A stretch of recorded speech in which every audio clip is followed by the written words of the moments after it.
How do you define creativity? I have no idea what I'm doing, but I know I'm doing it really, really well.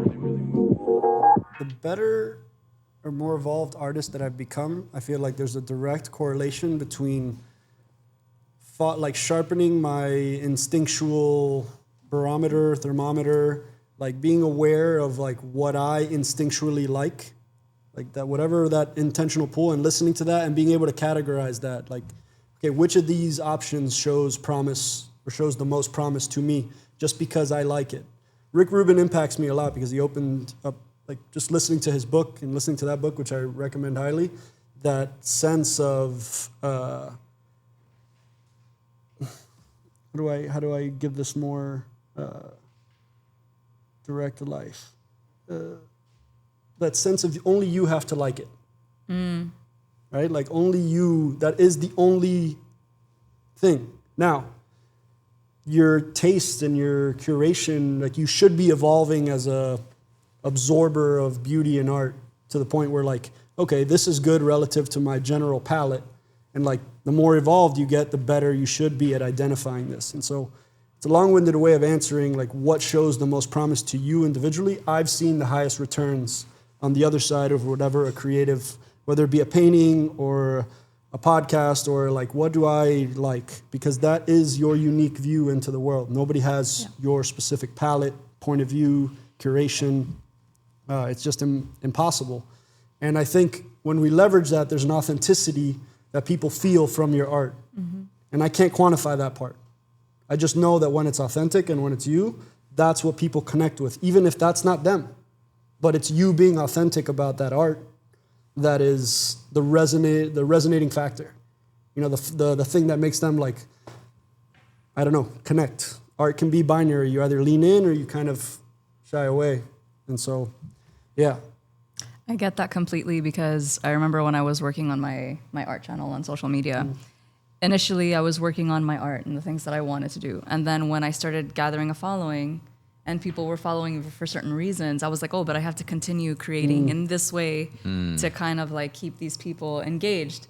And that's when I was starting to create like soulless work and work that I didn't connect with. And then people could tell I didn't connect with.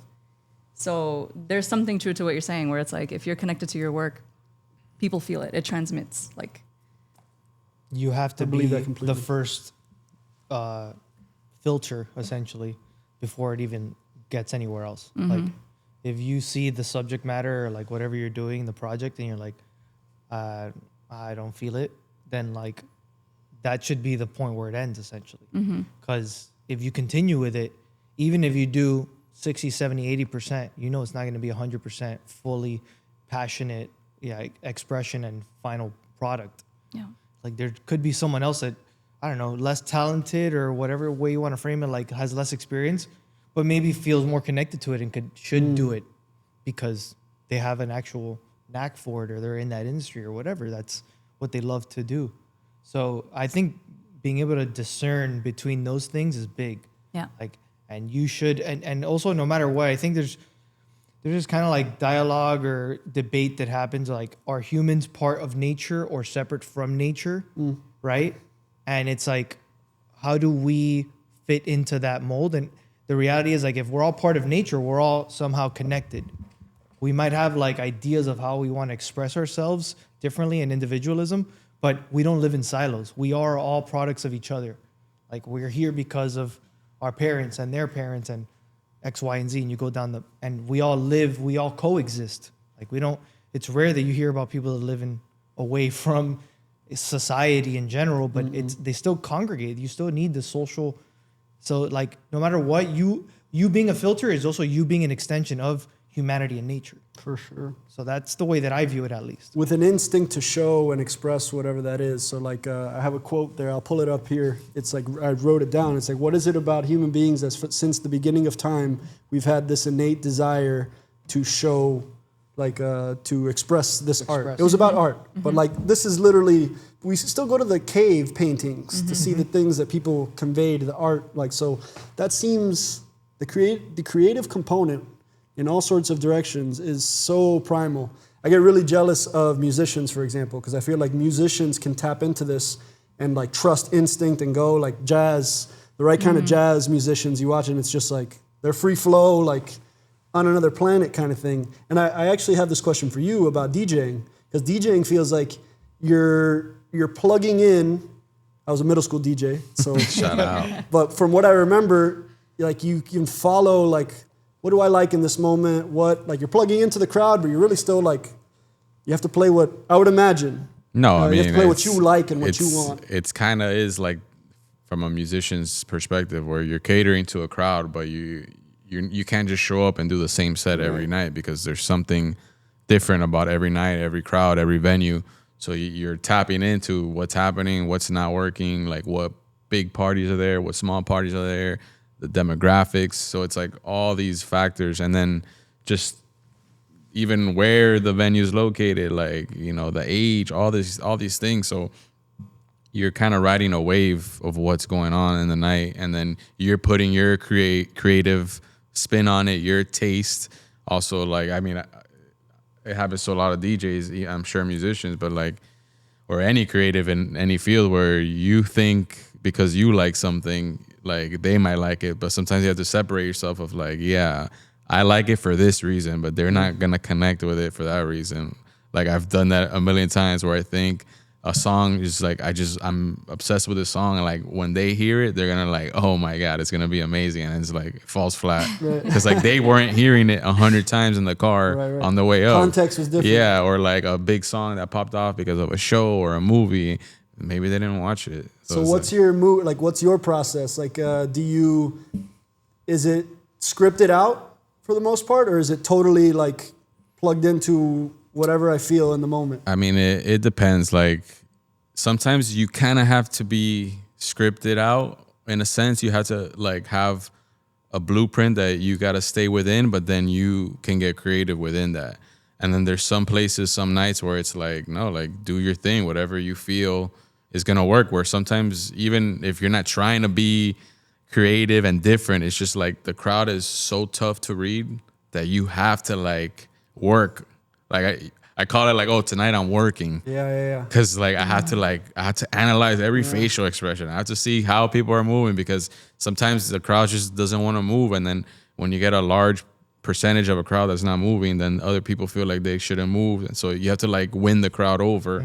And you're like working until you finally get them. And then you can run however you want to go. Yo, that would stress me out so much. Yeah, no. And you're an overthinker, which like I am sometimes. You start like, oh, like this isn't working because of this, but maybe if I do this, oh, and this song was made in 1980, so maybe if they connect here because they're 40 years old, and it's like, sometimes it's not that deep. Like you gotta dumb yourself down. Like, yo, just play the hits. So this question is, I'd like to hear the answers from all of you, but we'll start with you. Like, where do you feel like there's these pockets, right? These pockets that you hit, and you're like, okay, this is flow state, this is whatever it is. Like, do any like specific sets or performances stand out to you where you're like, okay, this is me at my peak, or this is me at my, maybe not even peak, like most enjoyable, that's also happens to be good? I mean, I feel like it's with any creative process that you're doing, like almost all the factors have to be right. Like your surrounding, like your whole day prior to what you were going to go work, how you're feeling, your energy, the crowd. Like everything has to be in alignment almost, and you're always trying to recreate that, but it's hard. And then it's like one of those moments where you catch a pocket, but you're able to stay in the pocket where you're like, okay, I trust myself and I trust the crowd. So like, it feels like you can't do any wrong. So with that in your mind, you're not worrying about your next song. You're not worrying about 5 songs in. You're not worrying about what the manager is thinking. You're not worrying about that crowd that's not dancing right now, but they're talking, they're buying a bottle, that's cool, whatever. You're just in your zone. Do you recognize it when you're in it? Or is it one of those things where like you recognize after the fact? Like I blacked out and like it's kind of like a blackout situation, but sometimes you're like, man, I'm killing it. Like, you know, there is where it's just like, because it also DJing is different. Where I mean, I've had a flow state of just sitting on my computer graphic designing where I'm like, yo, I just knocked out like 20 things and I didn't even remember. Yeah. But with a DJ, you have a crowd on the other side that's feeding you Yeah. Interesting. instant Instantaneous gratification. feedback, yeah. So you're like, oh, they're telling me I'm killing it, I'm feeling it, and it's music. Yeah. So it's like you have that extra energy that Yeah, you and don't have somewhere else. I think the interesting part about something like DJing or live performances in general is that you now put yourself in an environment where you control less of the variables. Yeah. Like, as opposed to you're going to broadcast something and it's just coming out through a screen and like you control like the shot and the sound and the lighting and all these things. And whatever comes out and you find out later, maybe. In this case, it's like, it's live. It's instant feedback. And if someone's in a bad mood, there's a crowd that's like really like hyping up the thing and making it more conducive. Like you see that immediately. And there's more of like, you're playing like alchemy. You're being a conductor of sorts, like Yeah. picking and choosing like, all right, now we got to throw this up because they're gravitating and they're reacting to this. So I think that's always the nature of something that's a live performance. Even you, like, you'll do art in your own confines, in your own environment, but then, like when we did it at Dead Flamingo and you're doing it live, it's slightly different, right? It's the most different. Exactly. And it's like there's a total piece to it too. Like even, and I noticed it after the first time I did like live events. It's like, okay, no, this is actually, there's something about this that's performative and that's like engaging with the other side of it. And there's not like a worry. People ask me all the time, live painting, are you worried you're going to mess up? I'm like, that honestly hasn't crossed my mind. There are things I could do to help myself not screw up. And sometimes that's where I believe in being an artist as a craftsman. I think you need to treat it like a craft, not just like, okay, I happen to be good at this and like my instincts will take me all the way there. Or you can do things always to structure yourself and help yourself out. I think, but I do hit that pocket during live performances, especially if it's like I remember a mural that I did during Art Basel. It was a mural that was only going to exist for an hour. I was going to do the whole effort of a mural, and then somebody was going to come in and like take it away. That was part of the event. I had done it for somebody who had just did it in front of me. Wow. And I remember just hitting this like pocket. The mural I'll never forget it. It said, "We're still the kids we used to be," in this big, expansive space and like the coolest artist studio I've ever been in. And that was only 90 minutes. It was like a full mural across 90 minutes, and I was just in it. What does that look like for you? Like what creative projects stand out where you would have, where you find that? I mean, Because I've seen your work. I know you do. I know Yeah. you arrive at that like level of satisfaction of like, oh shit, I just cranked all that out. And yeah, I mean, it comes and goes. It really depends on the project or what the actual thing I'm working on at that moment. Because if we're talking about ideation, like there's some of that where I'm just searching for inspiration. I'm asking questions. I'm going and finding references, making mood boards, doing things to like really piece things together. So I get these chaotic ideas and wrangle them into some sort of, buckets. And then the way that I frame it is like, it's like making your own sandbox. It's, and some people have more, loose and dirty sandboxes that they can kind of like piece together. that's me. And some people have more structured ones where there's more guardrails and there's structures within it that make it more compartmentalized.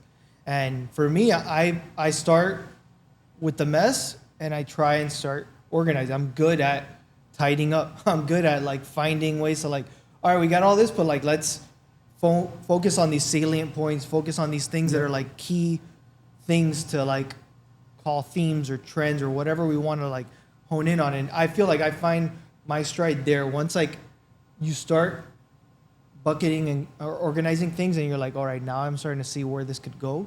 Yeah. And from there, those things start creating like these like vector outlier ideas that you're like, oh, we could really take that and like combine these two things and now we could do this. But at first you're there kind of like out in the open in the dark trying to like piece together. It's like you're thrifting. You're just finding like, Literally. I don't know, okay, this is cool. Then you get through things like, there's a whole outfit now. And it was in a sea of just clothes that was on a rack that had no organization. And so that's kind of what it is. You're out there like foraging and scavenging for stuff and then finding a way to like curate it or put it in a spot where you're like, okay, now I feel like I have enough organization to like really take it to the next step. That to me is like what I consider my flow state. And you can either be absolutely horrified and like terrified of that process, or you can be really excited about it. Yeah. And I think that's where there's a difference for a lot of people. Yeah. Yeah. Absolutely. Just watching your process, I feel like I've grown a lot from everybody in this conversation. But watching the way you organize and the way you curate and the way you like synthesize so much visual, it's called a visual stimulation or inspiration, and you harness it into the mood board that then turns into, let's say, assets for the brand or whatever. Like watching you go through the web of it has impacted my creative process, because I think it stood out right away. One of the first meetings we had, in you doing a presentation, it I don't know, it blew me away. And then you did the Courtside Creative one. Shout out Courtside Creatives, 786 Sports. But when you presented the Courtside Creative one, I watched it go from 0 all the way through to the end of like a whole creative process and palette gathering and curating, like not only the visual aesthetic, but what it should feel like what it should, feeling that it should give. So I'm jealous of your creative process, because I think you are a craftsman. I think you organize it into a point where you can let your creativity really flex and operate without chaotic, which is sometimes I'm just fighting like chaos. Like, could I get a lift and more paint and do that and get the right things? Or do I just grab the ladder with the paint bucket and then I spill shit everywhere? I get there, but the structure to it, I would ask you the same question. Like, where do you fascinate me, because I've seen how you draw, I've seen that you play music, I've seen what you produce visually, video-wise. I just watched you do it in our meeting today in editing. So where you just went to a different place here, and which one of those stands out to you, like of your creative expressions? So I think it's pretty chaotic in either which way, because some days I'll feel more inspired to do one thing more than the other. But I think we were having this discussion earlier, where I feel like when I enter into a flow state or I feel really good about something is when I feel emotional about it. So, when you pulled up that song and with the thing that we were doing earlier today, that spoke to me so much, because I was like, wow, I feel that. So I think for me, it's like whenever I feel something, I'm like, okay, that's that's what I'm drawn to. Yeah. So it's difficult, because then you're kind of just operating in this emotional space that you can't really wrangle, and you kind of just have to let it takes you. You don't have full understanding of it. No. Or why it hit you. No. Like, it's not always explained, but I think, and I'm actually getting that right now, that feeling of like when your hairs stand up on your arms, like what has just happened, and why am I connecting this to being inspired? Like, what is that? What just happened? And I think it seems to me that your barometer for sensitivity to that is exceptionally I think it's like an empathetic thing. Sure. But as soon as that song came on, I was like all chills. I was like, that's it. That has to be it. Right. And so it's like just this emotional compass, I guess you can call it. That's fascinating. I think it's like kind of, because I think I struggle with both sides, where I try to like toe the line of, because then you like you said, then you don't want to be waiting for that emotion, right? Because it might not come. Yeah. But then I think in the past I used to like, and even going back to what you were talking about his process, watching it, you realize that is an important part. The whole ideation, the pre-ideation and organization of your ideas to then go into. Because sometimes I just like, not as chaotic as you would say, like yourself, but I'm more like, no, why like waste time doing that? Let me just get into it. Like, let me just start the work. Yeah. But then you're like almost just starting from nothing and like soulless, no emotion. Yeah. So I used to think, I'll look through for some inspiration real quick or whatever, but like that's not gonna be conducive to what I'm trying to do. But it all is.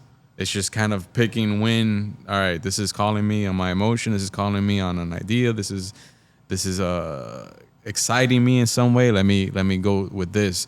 But I think it's like what you said. Then there's just some things that you're like, all right, this is it. Well, in regards to editing, for example, this is why I use music as my guide. Yeah. Because now, music is intrinsically emotional, right? So you're immediately feeling something, whether you don't like it or you do like it. You're feeling something. So if you have a song that can guide you through the process of that edit, I will just sit and I'll listen to the music and I'll have visuals coming to me of like what should go here depending on what. So And again, like I don't accept the edit until I feel it, if that makes sense. Oh. Total sense. So like I'll put clips together and I'm like, I mean, yeah, that looks cool, but do I feel it? Will people feel it? And so I guess that's where it comes back to that emotional compass of like, okay, I feel it, and now it's at a point where I can feel inspired by it to continue and finish it. I think an interesting thing we were talking about earlier too was, we were talking about meditation and how sometimes in those moments is when like you get inspired the most, or like it spurs something that is like unexpected, and you're like, damn, I gotta like stop this now and go write it down or go do it. And I think that that's an important part of being creative, is the ability, especially in a highly visual, highly like internet visual kind of world where like you open up a phone and like you can be transported into all these kind of like exposed to all these different visuals. The fact that you can like close your eyes and then kind of like look inward or tap into the things you've already been exposed to and allow your mind to then create the visuals, the cinema of your mind essentially. Yes. That is a powerful thing, because that I think is where you make a lot of decisions as to what to do next, right? Like you're saying like, I don't need to find something new. I'm going to like tap into what I'm feeling right now or what I've heard and allow that to like spur the visuals or spur the ideas that I'm going to take next. And now with the tools that we have, we're in a world where if you are able to close your eyes and describe something in detail, you now can direct something.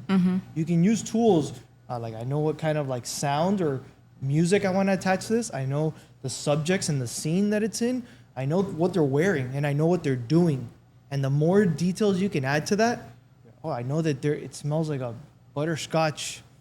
I don't know. Like you could add all these layers to it. And that's what directors do. And now you can be a director and actually execute on those things. You don't have to go find a team of 20, 100 people to do that. You can at least even get it to a certain stage and be like, all right, here's my idea.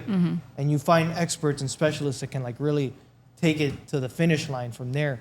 But before it was like, there's some people that just have ideas and they don't know how to execute. And now if you take some time to learn these tools, like you really are able to take it a little bit further than you used to for sure. So we've arrived at the AI point of the conversation. Well, I'm glad we're here though, because from a creative standpoint, I'm curious as to how you guys feel about it. I don't mean to want to dominate your creative club, but you in particular have been the person who has really enlightened me and opened my eyes to this era that we live in. Me too, and actually. the tools at our disposal as creatives that I get excited about. I'm actually on the extreme excitement part of this AI thing, and I know that there's arguments on the other whole side of it as well, but what happens when you, the artist, you have the tool of like our age, right? Like this tool, I've watched you go places creatively that would have taken years, decades maybe, of inspiration of like there's a teleportation that I think we just did as society through AI on the creative side where it can like come together almost all the way through, maybe even like 60% of an idea, and then whatever you do human with it, take it to this whole other level. So the humanity is still very much present in it. And you've been able to really, I've seen your prompts. Like the prompts that you generate are super colorful and like they have texture and they have like sound, they have really specific cues. And I've seen what comes out on the other end of it. And it feels like the tools, if you can do that and if you can elucidate and if you can really get whatever is in the cinema of your mind, I like that you said that, I think that's a good one. Awesome. You can get that into words and the tools can even help you elaborate that even further. Yeah. But it's, I don't know, you've been my portal into AI in a lot of ways, and especially I'm glad it was you because it comes from a design and artist background. So like the focus and the way you use it isn't, I don't know, it feels usable, relatable, and also as an artist. And I know that you start with literal pencil sketches and then things grow from there, but I've learned a lot about the AI space overall. So I'm curious as to how you guys feel. Like, do you feel conflicted as an artist? Like, I'm cheating by using this? Or do you feel, I think about this with a projector. When I use a projector and like it's a stencil, it's still my work completely within it. I'm just like, yeah, dude, that's right there. It's gonna help me pull this off. Should I feel any kind of way about that as an artist, as a creative? I don't think so. Okay. I don't think you should, because you've already created something, and what you're doing is just scaling it, right? So Yes.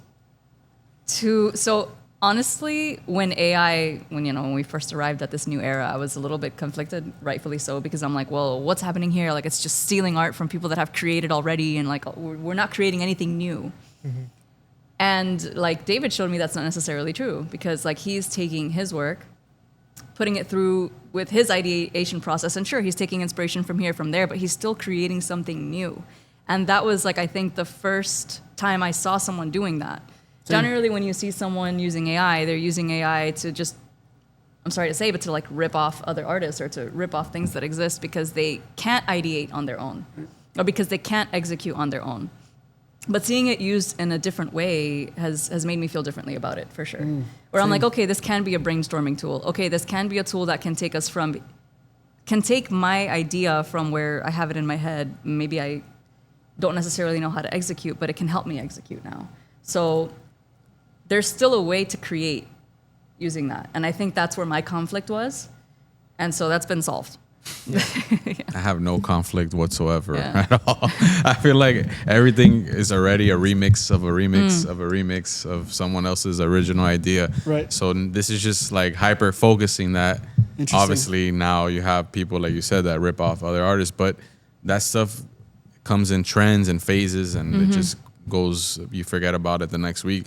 But when you have especially a creative led brain using the technology to create something that they might have, like you said, might not have been able to execute on their own, but they have this grand idea with their own sauce to it, I feel like it's only going to make the art crazier and better, and there's going to be more ideas and other things that come out of it. So I feel like it's a great tool, and it's only going to get better, but it also, you know, like everything else, it's going to have its negatives to it, but I feel there's greater positives to it. And I'm really excited for this next chapter for us, which is the Casa Cultura chapter, the new venue that we're about to have, because I think you're really well positioned to sit in front of 20 other artists or 20 other creatively inclined people and walk through. You don't have to give all the secret sauce, but some of these tools, there's a service that we could do to the larger creative community, especially through your involvement with, you know, creative mornings and things like that. Like I hope to be very plugged into those kinds of things, because at least as an artist myself, I just need to be inspired by something or see it once, and now the light bulb is on. And now my interest is piqued, and now I'm going to chase that idea or chase the version of that. And that's why I believe in making sure I just get all of those things down, or further collaborate and partner with people like yourselves. That's the kind of stuff. Our official, formal collaborations, like formalizing those things, has also made me a better artist too.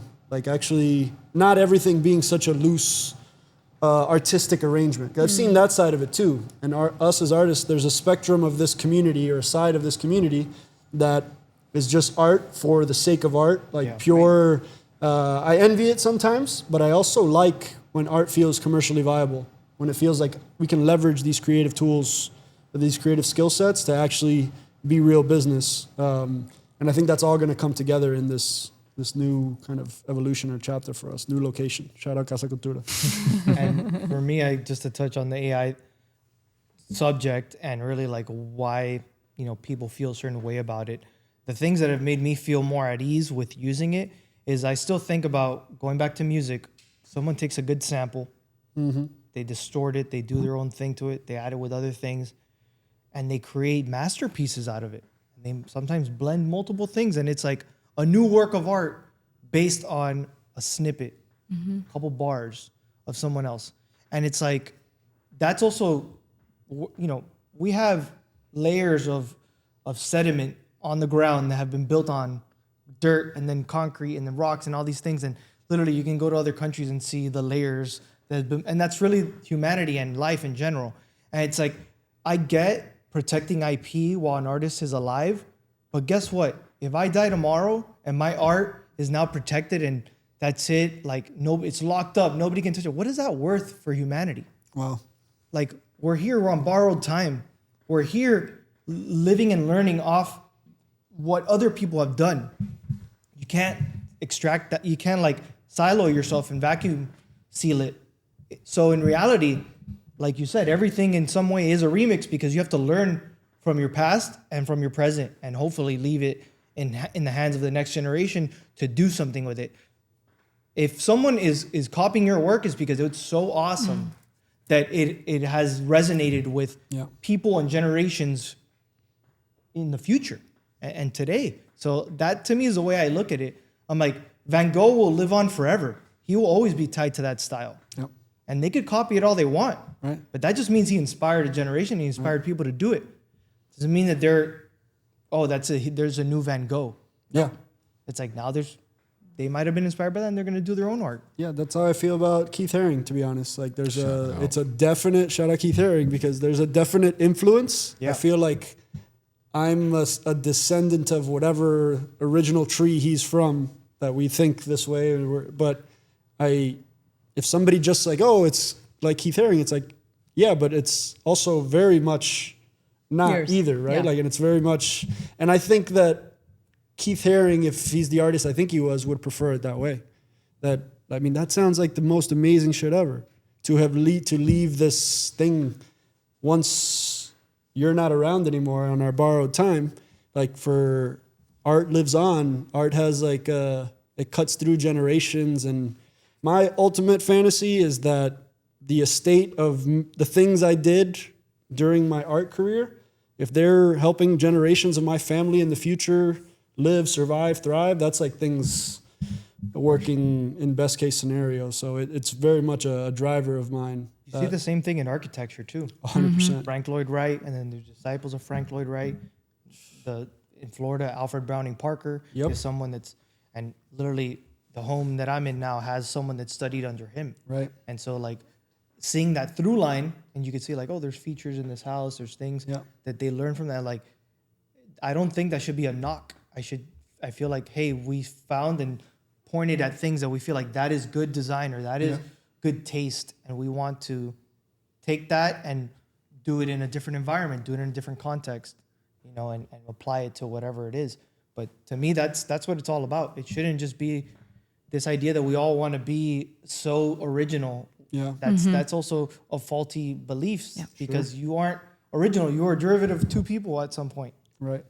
So at some point, you have to accept that and say, all right, well, now given what my background, my culture, my taste, my upbringing, what am I doing with that and how do I take that? It's a legacy thing. I mean, I want to be a reference to someone's inspiration when I'm gone. That's a sick fucking compliment. You know what really got me was to the architecture point was Gaudi. Oh my God! I went to Barcelona. Incredible. And I've been different since Barcelona. I was different before I went into Florence. I could say the same thing about Florence, but then I got to Barcelona, and then I started to learn about Gaudi. I think he was an alien or something. Honestly, I think there's no way that this person could have just like popped onto the scene and like it's citywide. Barcelona is not a small city. Yeah. And the impact is like so clear. The style is so infused with everything there. This guy was around in the 1850s, allegedly. But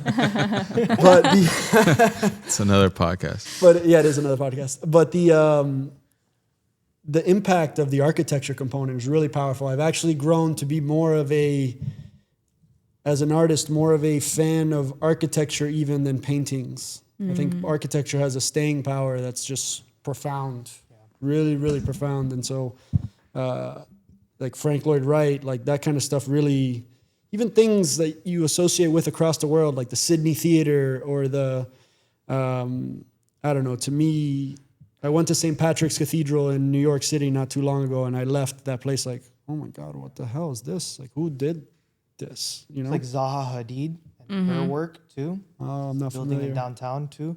It was actually her last work before she passed away. But like you can see a lot of her style of architecture, and it's like large, expansive, kind of like futuristic, spaceship-looking stuff. Yeah, and it's like you see some of these like large, like floor-to-ceiling walls, right? And you're like, the piece that could fit that to make it contextually like impactful. Like you can't just put like a little piece of art, like a little It's like you have to start thinking about the context of the space to then fill it with a photo or art or whatever it is. So it has to be contextual. Like if you can't just put the square into the peg, the round hole or whatever. So like it has to make sense. There has to be context, for sure. I think that's a good spot to wrap it up and end it at. But thank you guys for joining me. I got some ideas I want to get to now after this conversation. We're definitely gonna do this again. I think it was a great idea. No This pun is the one we intended. have to be doing the most regularly, I think. I think, a version of this one because it every ties week. so many things together, and I think it's authentic to what this group of people is like that gather here every day. Like I think all of us would feel energized by more of these kinds of conversations. 100%. I agree. We gotta leave these mics installed and not moved. All right, guys. Thank you. Thank you.